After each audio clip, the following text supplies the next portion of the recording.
Welcome back to the channel.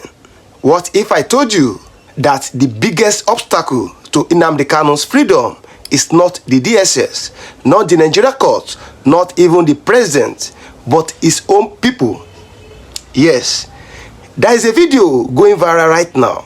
In it, an elderly man revealed a dark, dangerous truth that some of the very leaders who should be fighting for Kanu release are the ones making sure he never comes out. He claims they have all been compromised. Political leaders, religious leaders, even youth leaders, all united by one thing: fear. Fear of what Kanu knows. Fear of the secrets he holds. Secrets so explosive that if they were ever revealed, the entire system of power in Igbo land would collapse overnight.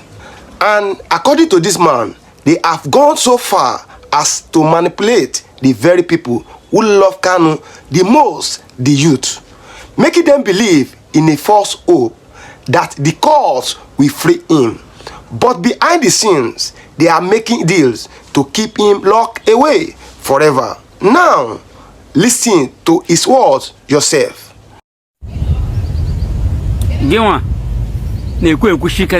Nnamdi Kanu na court. Nnamdi Kanu Nigeria ji na court ha kemgbe year 2021. Onwegi onye Igbo na-ekwu na ma ihe ji na court. You must be a liar. But the truth, come closer. Let me tell you here what's holding. But one thing I must tell you that okay, my court akpa ha Nnamdi agara since 2021.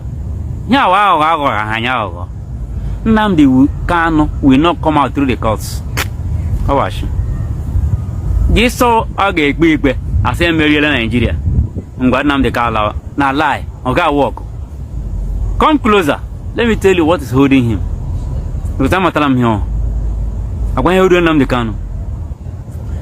This man has always been for some time has always been the leader of indigenous people of Biafra, relentlessly fighting for the liberation of Igbo. Because only Igbo obula, dead or alive, no matter how you look at it. No matter how go, Biafra no kwa inobi. But of a truth, Heji Nnamdi Kanu Potage from prison, walk out as a free man in Igbo.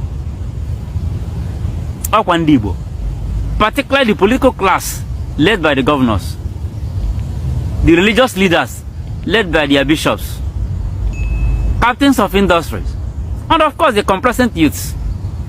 The politics ganata, the religious leaders, Haga mount or their pulpit or the podium. Take it easy, if you're okay. Kind of our leaders, religious leaders now, no matter the kind of arrow, how community, the religious leader, we pray for them. No matter the arrow, how community. Truth is that Nnamdi Kanu will not come out unless the disunity now amongst the Igbos. And without disunity, and we are together take a decision. One now, we have together to take a decision or go walk. The youth, they are too complacent to do anything. Nobody's asking them to go and fight. No. But if you can't fight, if you can't fight, can't you arrange for talks? Can't you arrange for representation? Of course, it looks like the youth, not all the political leaders. Where go catch the youth and where don't go na be tackle really any for any other thing. That is the problem.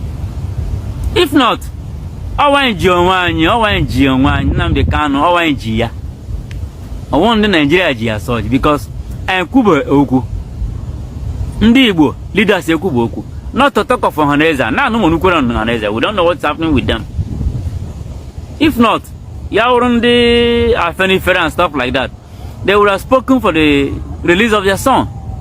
They would have spoken for the release of a son. But in Igbo, they will refuse to talk. They will refuse to talk. I don't know what's actually happening. So the earlier the Igbo speak up, the better for everybody. Nnamdi Kanu will not come out through the courts. Happen here, my lawyers, my judges, my Nnamdi Kanu the federal government of Nigeria. When those on the release Igbo political class, Igbo religious leaders, Igbo captains of industry, and the complacent use of Igbo on the release Nnamdi Kanu.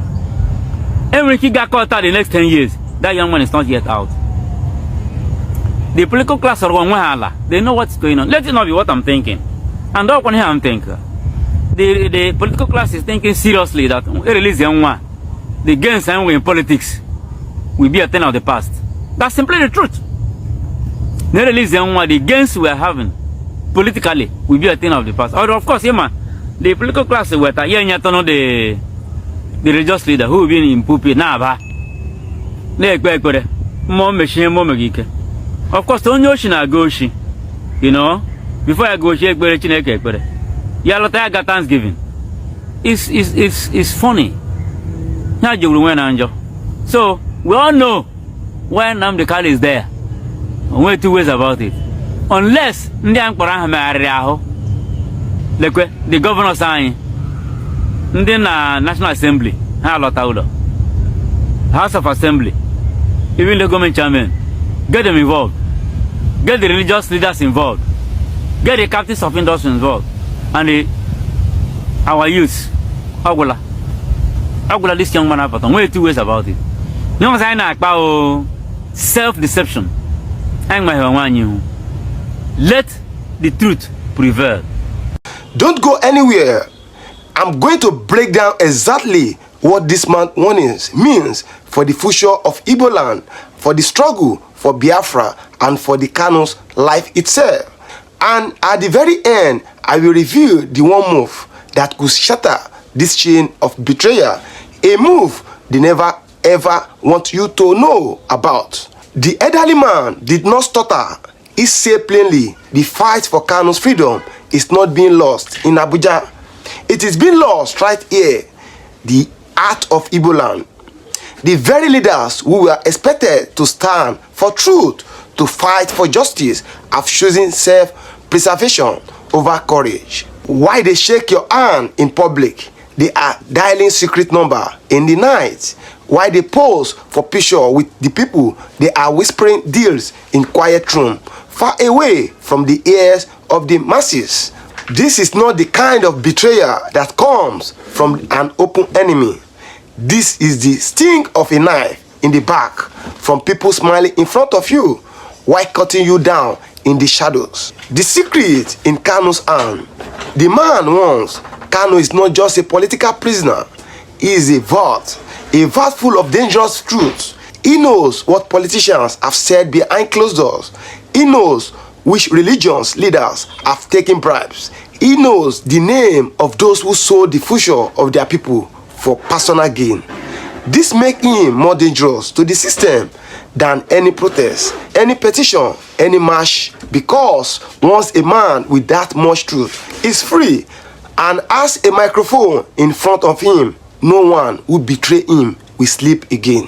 Fear as the glue. Fear, not loyalty, not love for the people, is what binds these leaders together. They are not working as a team because they like each other. They are united because each of them knows if Kanu talks, they are all fall.